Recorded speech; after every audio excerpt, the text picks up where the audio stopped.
Hey guys, what's up? LegendBTV here, where legends go for music discussion, comedy, and more. And today, we have a little bit of a different video. As you all know, like with many months and years, time goes by fast, and January just flew by like a bird. As such, there were quite a few albums and projects that I just simply didn't have time to give my opinion on throughout the month, as there were just plenty of things going on in life in general, and I've got plenty of videos coming for you guys as well. So with that state of mind, I'm gonna go back into the month, travel back in time like we're gonna go back in time to last month and then take a look at some albums I did not review in full on my channel. It's gonna be lit, but keep in mind, these are just my opinions. These are just my commentary on these albums, my thoughts. Feel free to leave yours tastefully and respectfully below, and let's get started with the list.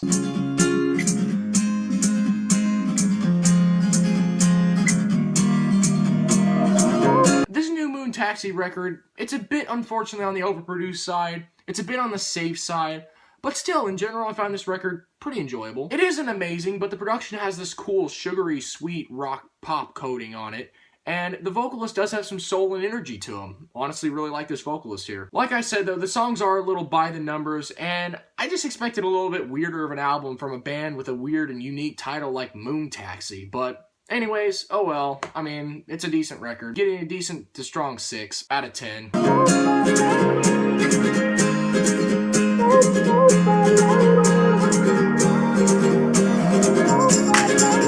The most overexposed hip-hop artist is back with a 2-pack single. This 2-pack single features the track God's Plan, which is currently tearing up the charts everywhere. Debuted at #1 and has currently held it up for a second week. But, of course, what do I think of this song? Well, surprisingly, the beat is not bad. It has a cool pulse, a fun melody, and overall, it's just not a bad beat. Unfortunately, the problem with this song for me is Drake. He just sounds at this point to me so tired. His vocals and performance are so flat, monotone, and milquetoast. I mean, unless you like toast, that's not very much of a compliment. It just sounds like the label's pushing Drake to make a huge quantity of songs without really focusing on any of the quality, and it just seems like Drake even himself is burnt out at this point. Even the lyrical content here feels generic and overused as heck. And of course, Diplomatic Immunity suffers with the same issue. The production is not bad. There are some good things going for this song, both of them, but Drake makes both of them boring. For me, I'm gonna let these two songs slide off with a 5 out of 10, but only because since it's 2 songs, it's a quick and easy listen, it's quick and over with. But the production is alright on these songs, it's just Drake makes them rather forgettable. Know that I've been waiting for so long. You're all that I say.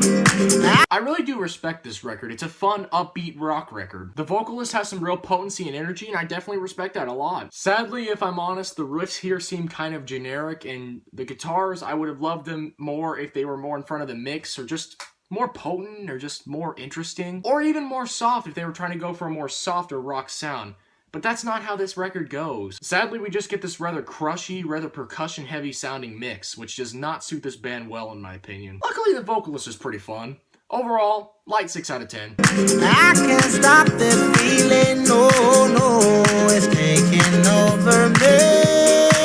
Above and Beyond's latest is overall a good dance record. It has a lot of things going for it really does. It's got a fantastic intro track to it, some good vocalists, some male and female counterparts like Zoe Johnston and Richard Bedford. It also features some fun, positive, uplifting lyrics, which we're really seeing a lack of currently in music, especially in the mainstream. The only thing really holding this back is I don't really feel like it brings a lot of things to say in the EDM conversation. It does get a little samey, and it just really doesn't have a unique spin on anything on the EDM world either. But still, it's upbeat, fun, danceable, and overall, good. Light 7 out of 10. Hear it in your rhythm. You got my heartbeat pumping. Well, let me sum up this EP pretty quick. It had a pretty decent single, sure. There's a remix that's halfway passable, even with the use of Sean Paul, which I somehow do not like at all. Yeah, I'm sorry, I just usually am not a fan of Sean Paul, but this remix was actually not half bad. Unfortunately, there's a pretty horrific track called Ding-a-Ling with a hook as awful as you might think that sounds, and a pretty mediocre track of 16 Shots. Overall, 4 out of 10. Not cared for it. She really just seems like another Cardi B, and we don't need one of those. It's not terrible, but not really good either to me. I'm sorry. Hear it in your rhythm. You got my heartbeat pumping. Alright, now we get into the big one. Culture 2 by Migos. How is it? I know all you Migos fans, Hear me out. I'm pretty sure y'all haters will simply say, oh, he's just not into rap music, or it's not my thing. When in actuality, I do like some rap music. I really do. There are some solid rap projects from last year. NF albums wasn't bad.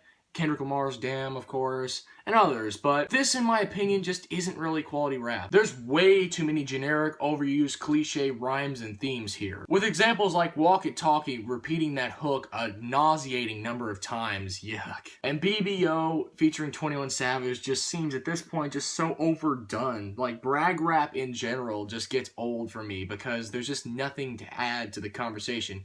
Yeah, you get women, you get a lot of women, you get money, everything else. It just gets so tiring at this point. And having to hear almost 2 hours of this, yeah, I'm sorry, I did not enjoy this project. At least the original Culture was pretty harmless and inoffensive and easy to finish at only like 13 songs. This, I about fell asleep through the first time I heard this because of how dull it was. Overall, it's just rather monotonous, uninteresting, generic rap. Sure, you may be thinking maybe rap just isn't his thing.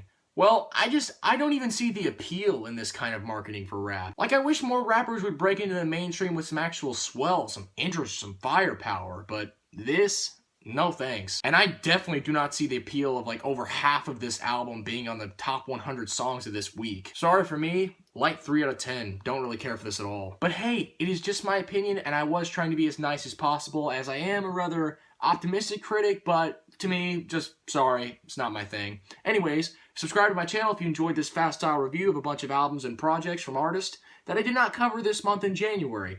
Thank you all for watching my content. I am LegendBTV. I got the debut episode of every hit song of an artist ranked coming your way very soon, and more projects and shows coming soon. It's going to be great. Subscribe.